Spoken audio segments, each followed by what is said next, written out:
Istun täällä, ehkä kaukana sinusta, mutta sanani saavuttavat sinut. Kuuntelet ääntäni, ymmärrät ajatuksiani ja jaamme tämän hetken vain kielen kautta. Mikä kieli haluat oppia ja miksi? Kirjoita se minulle kommentteihin. Odotan innolla. Kieli on jotain erityistä. Se on kuin ikkuna toisen ihmisen mieleen. Se näyttää, mitä joku ajattelee, tuntee ja miten joku näkee maailman. Juuri nyt teen ääniä suullani. Hengitän ulos. Puhun. Nämä äänet liikuttavat ilmaa. Ilma liikkuu sinua kohti. Värähtelyt osuvat korvaasi ja aivosi tekevät näistä äänistä ajatuksia. Eikö se olekin hullua? Vain kielen kautta voin antaa sinulle nyt aivan uuden ajatuksen. Kuvittele, Medusa tanssii vanhassa kirjastossa ja miettii tähtiä. Oletko koskaan ajatellut tätä aiemmin? Luultavasti et, mutta nyt olet kielen vuoksi. Opit juuri suomea. Se tarkoittaa, että et opi pelkästään sanoja. Opit uuden näkökulman maailmaan. Sillä kieli vaikuttaa siihen, miten ajattelemme, miten tunnemme, miten näemme asioita. Suomeksi esimerkiksi on sana sisu. Pieni sana, mutta hyvin vahva. Se voi antaa rohkeutta. Se voi lohduttaa. Se voi tehdä selväksi. Kyllä, selviät. Kyllä, se kannattaa. Kyllä, se ei ole vielä myöhäistä. Yksi ainoa sana, niin monia merkityksiä. Eikä sellaista ole kaikissa kielissä. Se on tyypillistä suomea. Ja se muuttaa ajattelutapaa. Tai ota suomen lauserakenne. Suomen kielessä verbi on usein toisena sana. Jos minulla on aikaa, menen elokuviin. Sinun täytyy odottaa melkein loppuun asti ymmärtääksesi lauseen. Se muuttaa keskittymistäsi. Kuuntelet tarkemmin. Odotat. Pysyt keskittyneenä. loppuun asti. Suomi harjoittaa kärsivällisyyttäsi. Suomi harjoittaa muistiasi. Suomi harjoittaa logiikkaasi. Sinun täytyy ajatella mukana ymmärtääksesi lauseen ja siksi suomen oppiminen muuttaa ajatteluasi. Sinusta tulee jäsennellympi, selkeämpi ja joskus jopa filosofisempi. Vielä yksi esimerkki. Suomeksi voi yhdistää melkein mitä tahansa. Mielikuva, kielitaito, ystävyyssuhde. Nämä sanat sanovat usein enemmän kuin kokonainen lause. Ne tekevät kielestä tiiviimpää, mutta myös rikkaampaa. Ne avaavat uusia polkuja mielessä. Opit, kuinka tiivistää ajatuksia yhdellä sanalla, kuinka koskettaa tunteita kielellä, kuinka kieli muotoilee ajattelua ja ajattelu muotoilee kieltä. Ja tämä tapahtuu juuri nyt mielessäsi, koska opit suomea, koska sukellat askel askeleelta uuteen ajattelutapaan. Ehkä et ole vielä huomannut, mutta suomi muuttaa sinua jo nyt. Huomaat sen, kun luet hitaammin, mutta ymmärrät äkkiä enemmän. Huomaat sen, kun sinun täytyy kuulla lause 3 kertaa, mutta sitten se pysyy ikuisesti. Se ei ole helppo tie, mutta se on kannattava tie, sillä jokainen uusi rakenne, jonka opit, on kuin uusi ajatus, uusi näkökulma maailmaan, uusi pääsy itseesi. Kun opit suomea, opit myös käsittelemään virheitä. Huomaat, virheet eivät ole pahoja. Ne ovat osa prosessia. Ehkä sanot joskus asioita kuten minä nukahdin eilen tai minä söin omena.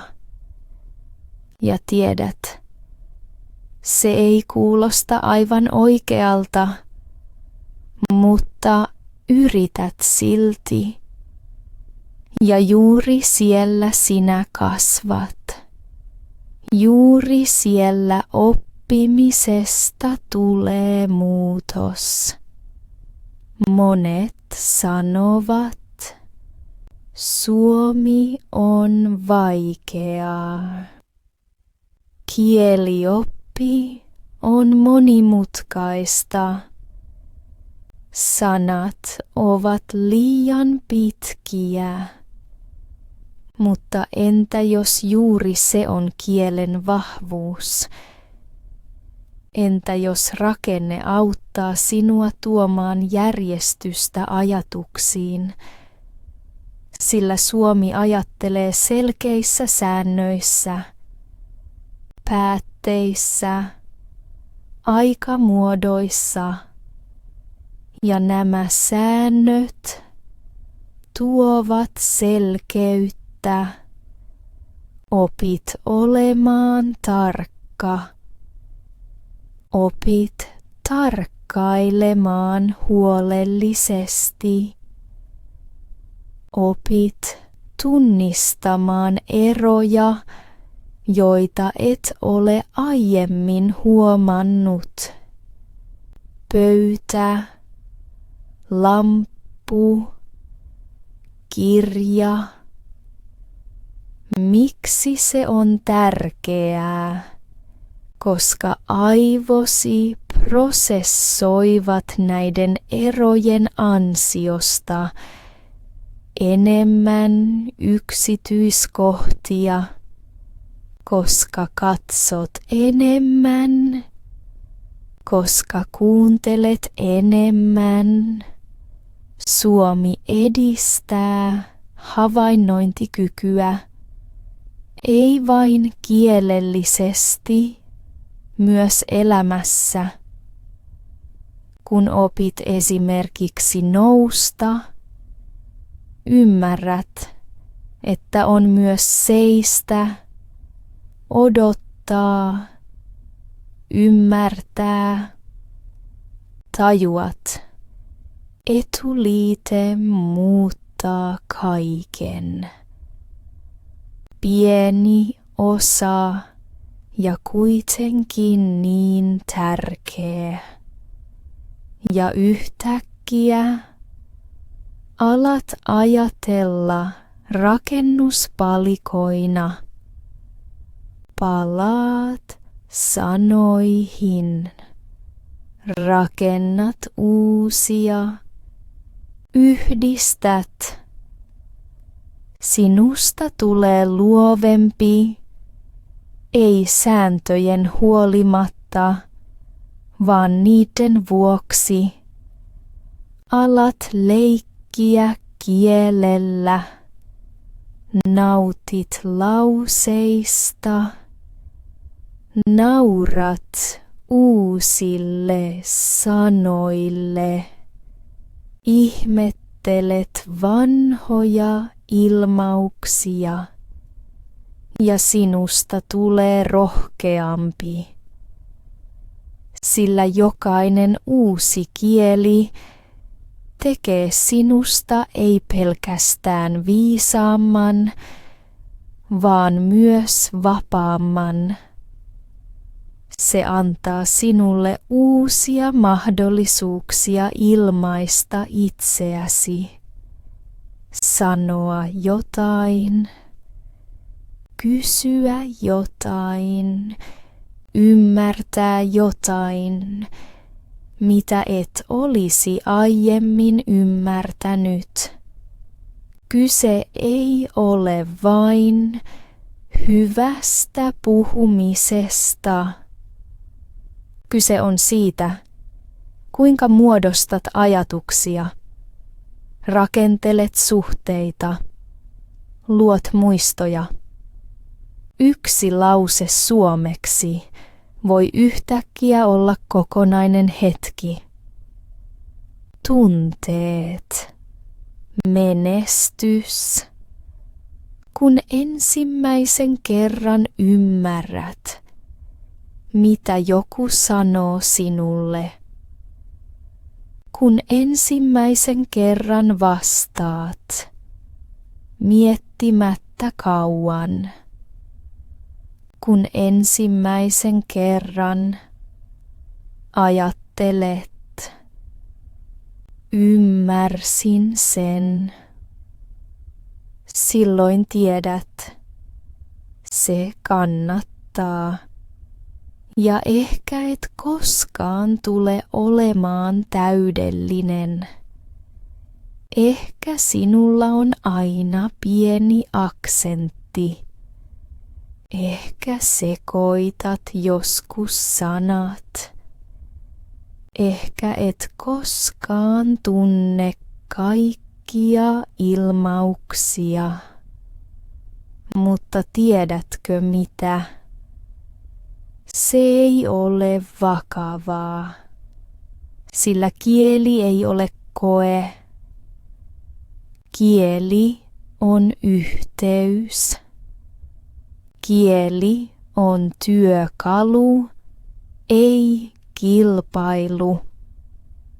Et puhu suomea ollaksesi parempi kuin muut. Puhut suomea ollaksesi oma itsesi uudella kielellä. Kyse ei ole täydellisestä puhumisesta. Kyse on rohkeudesta. Siitä, että ilmaistaan itseäsi, että jaat ajatuksesi. Kyse on siitä, että annat ajatuksillesi uuden muodon, että avaudut, että kasvat. Jos et tänään ymmärrä jotain, se ei ole epäonnistuminen. Se on ymmärtämisen alku, sillä juuri siellä oppiminen alkaa, missä et vielä tiedä kaikkea, missä et ole vielä varma, missä sinulla on kysymyksiä. Kuvittele. Kävelet kaupungin halki. Kuulet keskusteluja suomeksi. Luet kylttejä. Ymmärrät yksittäisiä sanoja. Ja yhtäkkiä kokonainen lause. Ja pysähdyt. Ja hymyilet, koska olet ymmärtänyt sen. Se ei ole sattumaa. Se on edistystä. Se on ansiosi. Ja jossain vaiheessa se on normaalia. Jossain vaiheessa et huomaa edes, että ajattelet suomeksi, että tunnet suomeksi, että muistelet suomeksi. Sillä myös näin tapahtuu. Kieli menee ihon alle. Joskus tunnet olosi yhtäkkiä kotoisammaksi jollain kielellä kuin omalla kielelläsi, koska koet itsesi uusiksi tässä kielessä. Koska voit ilmaista itseäsi eri tavalla, koska löydät uuden puolen itsestäsi.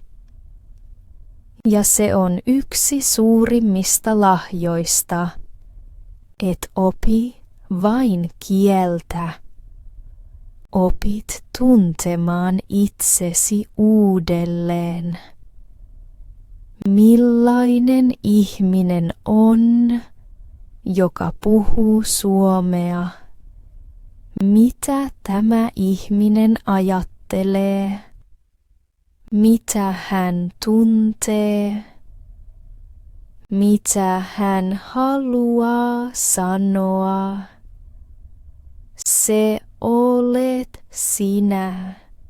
Sinä olet tämä ihminen. Olet aloittanut suomen oppimisen. Olet uskaltanut. Olet jatkanut ja tulet jatkamaan sana sanalta, lause lauseelta, päivä päivältä on hetkiä, jotka turhauttavat sinua, on sanoja, jotka unohdat yhä uudelleen, on sääntöjä, jotka eivät tunnu järkeviltä, mutta on myös lauseita, jotka tekevät sinut onnelliseksi. On keskusteluja, joita et koskaan unohda. Ja tulee hetki, jolloin katsot taaksepäin ja ajattelet, en olisi koskaan uskonut, että pystyn tähän, mutta pystyt ja tulet, sillä kieli on matka ja olet jo keskellä sitä.